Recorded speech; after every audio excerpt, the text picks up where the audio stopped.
ngasi ꯑꯩꯈꯣꯏꯒꯤ ꯑꯣꯏꯔꯛꯂꯤꯕ ꯈꯥꯏꯕꯨꯡ ꯇꯥꯕꯒꯤ ꯃꯑꯣꯡ ꯑꯁꯤ ꯃꯃꯥꯡꯒꯤ ꯃꯇꯝꯗ ꯌꯥꯅꯅꯕ ꯆꯠꯈꯤꯕꯒꯤꯅꯤ Honorable Prime Minister Shri Narendra Modi ji amadi Honorable Home Minister Shri Amitshah ji Leiramdradi ꯑꯩꯈꯣꯏꯒꯤ Manipur ꯑꯁꯦ Nahalna Machet Taramlani Shri Nongthombam Biren Chief Minister of Manipur. We need to change our mindset time to time. The mistake se koi yaringai we politician and policy makers se we mistake do ya de aran ba do ya de aran ba mana yam tung koi na madu na wa bo we ngasi koi mar pe le ba khaibung ta bu dum bi to bu gumba adagi central forces ka state forces ki mar ka gap le bu gumba adagi politicians inga some forces ki mar ka gap le bu gumba mami ta rai ba match ngasi koi madam du de koi yani yana sakki bus yani yana sakki am phata aduna government am le ka governance am le ka governance am le ka with a concrete policy with vision koi to ma thuk tai huji kana gumba agency khara na koi ki government si destabilize no ko no be yawi kari ki moi ki favor de like de adu moi ki favor de like na badum salagana koi ki society de koi sin to ki bata look ki bata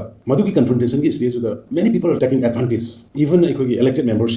they have been psychologically threatened psychologically koi ki elected members ga kauraga wari sarga unaraga laiba potse the mistake ti kan to ki ba 2005 te ki to ki mistake karmaina only ni tara mari khak laiba organization ma koi su to ngaram kanam ta khalo da kem khalo da outlaw ni su lokhok ti ba kangu da suspension of operations hain tong ki ba tawram badu da ki hor kan ngasi koi ngasi sigi yamna kare hani pu bu thang ma mo mo sigi situation ta ki adu my friends never succumb in the wrong approach akoi madu da succumb once koi tawra di ba koi ki sai su koi kam ngam ko future kan ngam adu succumb tawra ga chat na ba koi yamna concrete koi ba pot am koi lepat koi vision am ga wakhal am ga with one conviction koi lepat ga di ba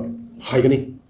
koi the society se kamai ne se go to the grassroots koi amani swaida officer we koi amani swaida play car tong se to koi society fari ni lobya secretary officer kare urga la koi fari ni lobya koi mantri eme lekra laira koi fari ni lobya grassroots village to village the kai the madu kanna bi dong koi to se aduna koi unity dakar le sincerity dakar le aduga commitment dakar le ba ki dong ko pham mai du koi ko min ko na de ai pham se ko min ko un sida koi ge kan ge ta na gi facility ko se ta na ga facility but koi generations koi state koi future kan da ba yaroi kalam da ba yaroi nasi koi union home minister Amitshah ji Leiramdradi Honorable Prime Minister Modi ji Leiramdradi koi na na ba ma thong khang ma only home minister Amitshah ji ma don hin hoi ba di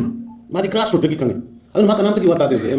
ma di agency to ma di just he collect information from the grassroots aduna ma khak lai bi because of him we are set now and will be set in future also aduna sigi lai di situations that koi once again koi unity lai si sincerity lai na si commitment lai na si lana individual profit ki na te fang bi na te lai ba ki state sigi khak torom si na koi hona jabni